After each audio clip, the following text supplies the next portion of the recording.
Hey guys, Brad Pryor here with Grit Branded, hanging out with Kerry Kelley today, world famous spur and bit maker. So, getting him on here was a great pleasure of mine, and I'm proud he's here to talk to us today about his life and his story and how your business was created and all that good stuff. So, where'd you grow up at? Grew up here. I wasn't born here, but I've been here since I was a couple of days old anyway. Probably about 5 miles as the crow flies that way. Oh, really? Off the Tin Top Road, yeah. Cool. Brothers and sisters? One sister, yep. Yeah. How was that growing up? Oh, we fought like cats and dogs. We were really close together. Oh, yeah. How far in age were y'all? 9 months. Oh, wow. Mm-hmm. Yeah. I had my sister is 4 years apart, the same way. We fought like cats and dogs all the time. So my two that are close together, they fight. And the other ones, they get along a little better when you spread them out. So, you have your wife, Wendy, and your kiddos. I don't know all their names perfectly. So what? Caden helps me now. He just graduated from college and helps me at the store, runs a lot of this business part of it, and a lot of the financial stuff he's doing for me. Not necessarily he's hands-on with making bits or anything like that, but he helps me with the office stuff. Canyon is a junior at TCU. He's super smart. This kid is so smart. He's a finance major. He's got his pilot's license. Oh, really? Yeah. That's cool. Yeah. So we could fly you to Greenville, coming up. It'd be fun. Yeah. Awesome. Luke's been flying me over there, but now Canyon's he's going to take over the reins. That's awesome. Sometime. Yeah. And then you have your daughter, which is Carter. Yes. Yeah. Carter is she's at camp right now. She went to Sky Ranch. You know where Sky Ranch is in Van. So Carter went there for 13 years. Now she's a counselor. They don't let you be a counselor the first year back in, but she's a lifeguard. Oh, really? So that's where she's at all summer this summer. That's cool. And then she'll start at Tarleton just a couple weeks after camp's over. She'll be going down to Stephenville. Yeah. Empty nesting here. Yeah. How's Mama feel about that? Oh, I think she's good with it. Yeah? Yeah. We've been trying it out. We thought we were going to be empty nesters, the summer, but it seems like they've all been on top of us the whole time. Yeah. That's fun, though. Oh, yeah. So I had no idea how much Carter was like you until I met her. I met her at Ryan Moats first, and then she was at Parker County the other day. Well, when I pulled my phone up after that night, she left me a lot of crazy pictures of being goofy. I'm like, well, you're more and more like your daddy. Yeah. He cracks me up. Yeah, she's mean. She's mean like me, and people say we act just alike. But I mean, what your kids turn out is a little bit more extreme than you were. So she's a little hardcore sometimes. It's good though. Take a strong man. Yeah. Yeah. So been in business 30 years. 30 years. You started here. Started. My parents had a metal shop. We had a heat treat shop in Fort Worth.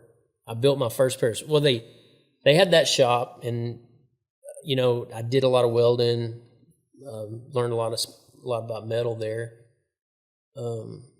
They had They built dragsters actually on the west side of Fort Worth, and had a fab shop in there. I built my first pair of spurs in that fab shop, and I took them. Kind of a funny story. One of my friends here is he was my mentor. He's passed away now, Bill Todd, but he took me to get my first pair of spurs because on the weekends, my days off, vacation, whatever, I went and cowboyed with them.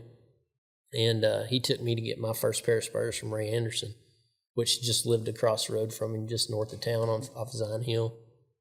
And I told Ray, I said, I'm in tinkering with the buckles and things like that, and I'm fixing to build my first pair of spurs. And he said, okay, yeah.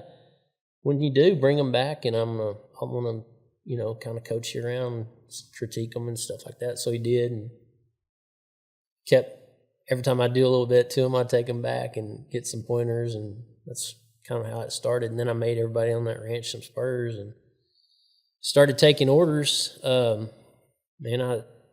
guess I was, 23, 24 years old, started taking orders, and I had a list of them. I've still got it. I put it up somewhere, but it was like the first 200 pair. And I remember these were free. These were free. I gave these away. And then that pair was $100. That pair was $100. Mm-hmm. There was a time there, and I told Wendy, I said, man, if I could ever get a $250 for a pair of Spurs, I'll be high cotton, you know? Mm-hmm. And that was my goal. And then it was $350, and then on from there. But I just remember those days. Wendy got a job. She graduated from Tarleton, and I think it was 95, like hence 30 years ago. She got a job, and I told, and I had all these orders, which I thought were a lot. You know how that is. Yeah. You're young and dumb, and thank God you know, you don't try to do that when you're older. But I had all these orders, and I said, Wendy, I'm gonna quit my job. You got the insurance now. You're gonna take over with that part of it. We'll be good, and I'm just gonna quit my job. I figure I'm missing out on all this money now. You know, not having the time to do it.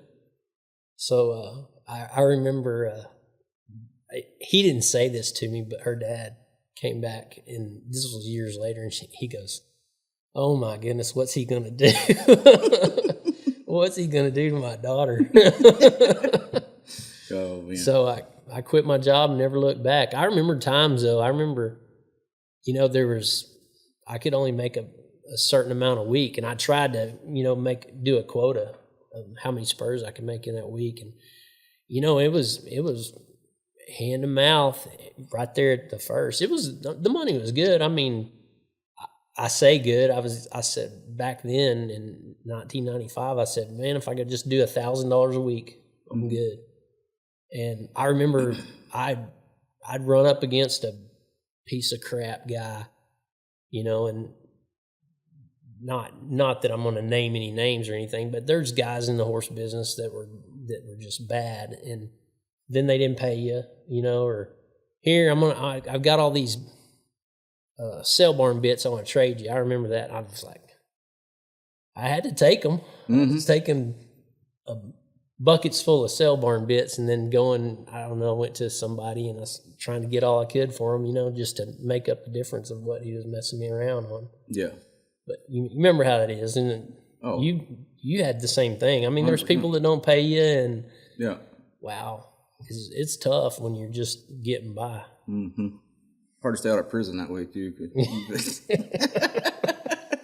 think we have the same bloodline, so it's yeah.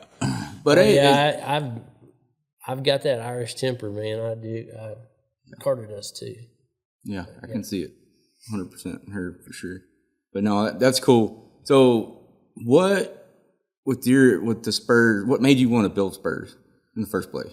Man, I that's a good question, because I just thought, you know, it's just a cowboy thing, you know. I love that metal part, the artistry in it, and just designing those things and being able to see people wearing them on their feet, and being, you know, a pair of Spurs is like a saddle to a cowboy. It's pretty much they cherish them, you know. Yep. So it's about, I guess that's the reason I did it, but that metal and that artistry's always been in my blood. Do you still build Spurs and stuff? Oh yeah. Yeah. I do more of with all the things I have going on, you know, you're pointing and sure, and telling them what to do and things like that. But I love the artistry part of it still, and designing. And Corey and I collaborate together now. Corey's one of my lead guys over in the shop. Corey was a cutting horse guy for years, and Cowboy, just those are the best kind for me. Those guys that feel the same way about bits and Spurs that I do, the way I do, you know. We have guys that never been around them, but then there's like Miles is over there welding right now. He's team roper, Cowboy, you know. You don't have to instruct them as much. Right. They got a taste of what they want too. Yeah, they can figure it out. So what sets you apart from any other spur or bit maker? Man, I don't think that I'm any better. I'm not any worse, I guess, but I always tell people I'm not the best blacksmith. I'm not the best silversmith. I'm not the best artist. I'm a pretty good businessman, and I think that's what sets me apart. Now, and people will tell you, I see people talk about me all the time. I see them on podcasts. I see them, my name comes up just because that maybe this guy, he's a TCA guy, which is a Texas traditional artist, cowboy guy. Those guys, man, they're phenomenal at artistry. It's phenomenal at artistry and what they do. You know, they build these one of a kind pieces. I can do that. I can do anything they can do, but my name will come up because, hey, I'm out there. I've been doing it so long, and I produce a lot of stuff. Now, people frown on, yeah, you make way too much stuff, but that's always, I've done it for a living. That's how I wanted to make my living. Right. Staying home with my kids and my wife and working in my backyard. Was my goal. And it wasn't to have to suffer from those guys that were, you know, treating you bad. So the more you make, the better the business was, and the more you do, and the more you have to do. Right. But it's quality though too. Yes. I mean, it really is. I mean, on a high production level, I mean, we get that a lot with Rafter P. Is like, well, yeah, you're big guys, the big dogs in the industry, blah, blah, blah. But there's one thing, yeah, we do a lot of product, push a lot of product out, but it's all quality stuff. It's the only way I'll have it. I'll tear down a damn building for start over. Yes, exactly. I'm that hard-headed, and I've done it, you know, off of not mismanaging people back in my younger days, and but it sucked, but it's the only way around it. Yeah. That's me, and you're the same way. I mean, what I start with is the best. I start with the best material. I do it from how I know what is the best and what's going to be the perfect start to that foundation of what I'm going to put the silver on or whatever. So, I mean, I work on other people's stuff, and I see, you know, there's spurs I can bend with my hands. I can't bend I don't want you to be able to bend my spurs with your hands. Sure. I want you to have to send them back to me. You can't put a stamp on my spurs unless you're going to fire it up and get it hot, because they're hard. They're made up from the best stuff you can make. Yeah. Same way with the bits. The shanks are the same way. Anything I do, I'm trying to make it the top of the line, and I don't hardly get them back. When I do, if one of them's worn out, it means that guy's been riding it for 10 years, and guess what? He's getting a new one for free, because thank you for riding it so much. Yeah. Well, and I think a lot of people are like, well, you charge so much, or you're more expensive. I say, I promise you, if you looked at my product physically, when looked at it, not in pictures, and you went in a building or went into something we're building, it's going to be twice the work craftsmanship. My guys aren't cheap, but they're very, very good at what they do. And most people don't really care what a mill building looks like when they build one, except for the people that do. Yeah. You know, you walk around your place out here that we're doing this podcast at right now, and like your attention to detail is exactly like mine. Everything you've done is you can keep your place so clean, tidy. You know, that transparent, that goes from my business to my personal life too. Like I can't have it any other way. Yeah. I'm not going to sit in a dirty room, or I have to be on the same level of that. You can walk around this place and I mean, there's not a piece of trash. No. We had a roping last weekend, and I might come out here the very next day and I'm picking up rubber off the horns. You know, they'll strip their horns off, or there's a straw on the ground, a cigarette butt. You know, I don't know how many thousands of cigarette butts I've picked up out here. That pisses me off. That does make you mad, because I tell people, I'll see somebody smoking that they just come to visit. I said, hey man, don't throw that on the ground, because I'm the head cigarette butt picker up around here, and guess what? You can't pay me enough. Right. Yeah. No, and we have that as a rule on our job sites. The guys don't smoke in the building. The guys, they are smoking, or I see a cigarette butt laying somewhere, it's game over for them. To me, that's just trashy when people do that. You know, you don't respect somebody's property when you're doing that. And I would never want to come across that way as having a business or a person. Yeah. But people don't get that. They just flee them wherever, or in general. Yeah. So Caden is helping you with the business and all that stuff, the financial stuff, but has he ever built anything? maybe when he was really young, might have helped me a little bit. I always try him out. Canyon's more of the guy. He's more to the artist of the two, and he doesn't even. He's in denial though. He just I'm into finance. I want to sell real estate. I want to fly planes. He doesn't know what he wants to do, but that never comes out of his mouth. Right. His art teacher, she was just at our house the other day at Carter's graduation. She had all three of my kids through high school, and she told me, she said, Canyon doesn't know what he wants to do, but he's not going to be happy unless he is doing something where he can create things, right. like me. And I never knew it either. I wasted time in college. And shouldn't have. I mean, not that I don't recommend college. I hope all three of my kids graduate. I mean, one has and one's fixing to, so I recommend it. But it wasn't for me. Right. And I had to be hands-on, creating, doing that, and that's thank God I found that. Yeah. What's crazy when you are young, you're coming up, you're trying to figure all this stuff out, and you don't really realize the things that make you happy. Yeah. Until you get into it and it's making you happy. Mm-hmm. And the same thing, I love building stuff. It's rewarding for me. And I want my buildings to last forever. That's my goal. I don't want to walk around one day and it's like, or a customer walk around like disappointed about my product. Yeah. And it's the driving force behind me which makes me happy. A lot of people will find other things that make you happy, but that to me is most rewarding. That's the way you and I are the same. You're out there just like I am, and you take pride in what you build, and years from now when we're dead and gone, and hopefully we'll still be here, all that stuff, 100%. That's what I'm after. So how'd you come up with your logo? Well, which one? The four-leaf clover one. Oh, okay. Of course, it's Irish, and then it's I've just played with different things over time, but like the clover, the bucking horse was just kind of Western. I think people have kind of copied it since then, and I don't know if I trademarked it or not, but probably should have. But it's got so many similarities to other things, but it's been good over the years. It's been recognizable.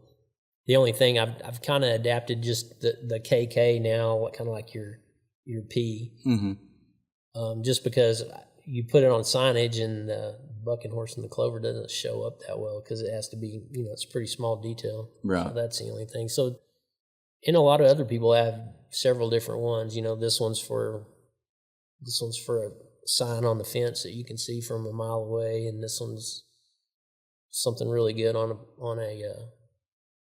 an article or something like that. Or how it's stitched on a hat and all that stuff. Like there's different forms of afterpiece stuff too, but that was the hardest thing when I had to give I had to give Afterpie a name. I sat there and that was the hardest thing in the world to figure, because I wanted it to be ranchy a little bit, but I didn't want to be stuck to just being a fence guy or a metal building guy. I wanted it broad, and I'm like, how can I make this logo mean anything or what meaningful to me? And I'm like, I came up with no father. The father that raised me was not a good guy. It was my sister's dad. Well, he gave me the last name Pryor. So, and I never liked it because of him. My original last name's Fletcher. So I said, I'm going to make this P stand for something. So that's when I came up with the Afterpie part of it, is that because I didn't think nothing about my last name until I did that. So, yeah. And that's when the day it hit me, and I said, well, that makes sense. Yeah. But I was on such a struggle bus of all the things I could name this, but I wanted to stand out. So, but I always ask people how they create their stuff, because that's my storyline with it. It's like it's interesting to see how people come up with their ideas. And then I have the Fighting Irish guy that, it's kind of like a Notre Dame, but mine's a Cowboy, and you know where that came from. Because I didn't keep track of how many fights I got into from the time I was 10 to 25, but it's over 50. It's probably under 100, but over 50. We're probably in the same boat. Yeah. I was a podcast that I did earlier, the guy, I was telling him, like, back in the day, the way I fired my help was probably getting in a fight with them or kicking their ass. And the sad thing is I look back, I'm like, probably could have died from a lot of that. But, you know, I get so emotional about, especially somebody mismanaging my equipment or tearing it off. I mean, we wax our machines. We wax when new guys come to work for us, they're shocked. Like, we're really waxing welders and Skytrax and scissor lifts. Yeah, you are. To the T. Cool. But to me, like, if I show up on your job site, you don't want some ragdoll equipment sitting around and worry about somebody hurting themselves. Like, all my stuff's top notch. And I want you also know you're getting superior product. Mm-hmm. I'm not gonna have all that stuff not cleaned up or looking good. That's why, you know, I've outgrown the shop I'm in now. You're building me a new one. Yes, sir. And I want it to be a show place. I mean, everything we do, from the welding side to polishing side to the engraving, I want it to be a place where, like, yeah, you're showing off to go in there and look. You know, people come in there all the time and they said, "Oh, this shop is clean," and I really don't think so. I think, you know, we're really crammed in there, and hopefully this new one's going to be the show place. Oh, it is. I'm so excited about it. So, how long have you been roping? Man, I started roping when I was probably 19, but I gave it up for a long time. I had a poor excuse. I can say it's a poor excuse, but you can't engrave without a thumb. Yeah. And that's true. I didn't think about that. I love to heal. And I came pretty close. I got that scar to show it. And thank God I didn't. But then that was, you know, I'm trying to feed my family. And I don't know a lot of guys that have done it very long that haven't suffered from that in one form or fashion, you know. Right. But there are a lot out there that do have all their thumbs, but a bunch of them don't. Yeah. You go to the roping, you can do some handshaking, you'll find out. Yeah. Like Barry with cactus rope, like, you know, he does the same thing. Yeah. You know, but it's usually a freak thing that happens too. It's not necessarily that you stuck your thumb down in there and dropped a coil on top of it. I mean, it can happen many different ways. I had a girl that worked for me in Vegas. Of course, we're at the World Series every year, and she looked at me real serious one day, and she goes, "Kerry, I've never seen so many men without thumbs." And I go, "What? Those aren't men. Those are healers." Yeah, exactly, 100%. Well, a lot of people don't understand until you get on anybody can go on rope a dummy, figure it out. When you get on a horse, it's a whole different world. There's a lot going on at one time. A lot of moving parts. Cal's doing his thing. You know, all the stuff. You know, to me, the hardest thing was to learn how to dally without looking down. Mm-hmm. But that's because you instantaneously want to do it. Yeah. And that's what gets you hurt a lot of times. But I took 20 years off. I roped when I was about the same age you did. But I took 20 years off for work. I couldn't do all of it. Yeah. And I'm the type of person, if I'm going to have a horse that's going to rope, I want to put in work. Mm-hmm. If he's made to work, I don't want him sitting in the stall waiting on me. So I feel like it's a waste of asset. Yep. Not fair to the animal. Not fair. Yeah, I was the same way. Like I did it back then. I probably would have done it a little bit more. You know, I used that excuse, but then the other excuse was I was chasing kids for 20 years. I mean, we were going to baseball, basketball. Caden was playing select baseball. It was like we were somewhere every weekend, and it wasn't just the spring. It was all summer. It was in the fall, and then of course, then you start another sport. And I was chasing them. I wasn't gonna take away from any time I could spend with them or help them out to go do my thing. Sure. Yeah, that's what good parents do, for sure. What did any of the kids rope or rodeo or anything? Carter, she did eventing since she was 8 or 9 years old. So we did a lot of that. Those eventing English shows. Oof. Yeah, that was different. Mm-hmm. It was good for her. It was kind of like, you know, the grooming part of it, and some of the anticipation. And she would get wound up. She was, you know, she'd get uptight about competing. But then I think of it too, like she didn't stock show, but she got her horse ready, and she had to do all the, you know, putting the thread and grooming the horse and all those things, the English stuff they do. Canyon doesn't do it. I mean, he's been playing basketball in college until just recently. both the boys were, doing baseball, basketball. They never really did. Now I bought Caden a head horse, so he's starting to do it with me now. Yeah. A lot of people are asking, like, your kids ever rodeo or rope or anything like that? Like, they're all sports kids, all four of them. They'll go out and help me work cows or do something. They love that kind of stuff, but they never really care to compete and do that kind of thing. They're kind of like me and you, though, that they're either going to do one thing or the other, not jack of all trades and 100%. master of none. So if you had to go back at 18 years old, or you're talking to an 18-year-old right now, what advice would you give them?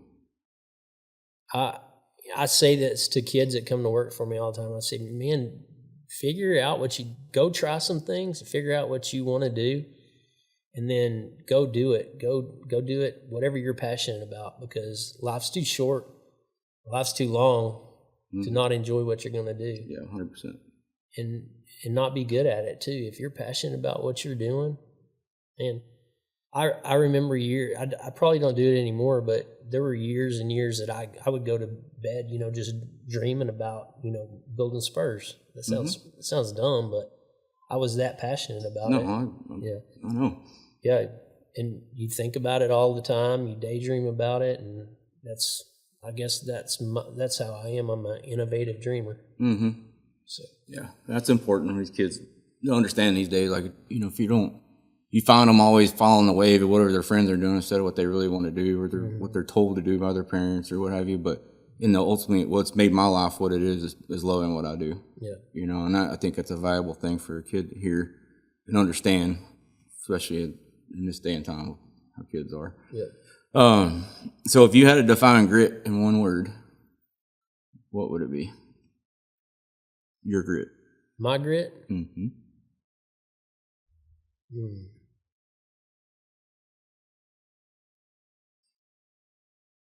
And I would just say solid. Be solid. Mm-hmm. That's a good one. That's a new one. I don't normally ask everybody this. So, and they're all like, but solid is a good one. I know what you mean by that too. So, not very many people are solid anymore about their whole life. They may be solid about one thing, but they neglect other things. Right. Me, I'm all around the same way. Yeah. So, sometimes I regret it, but I don't. I'm like, damn, that's just drama this trouble because I'm not putting up that shit. Oh well, at least they know where I stand. Right. So, well, thank you for having us out at your place today. Beautiful place. Thank you. And thank you for coming out here and doing a podcast. I know you're not a big fan of these. You're welcome. Very honored. So, thank you. Yep.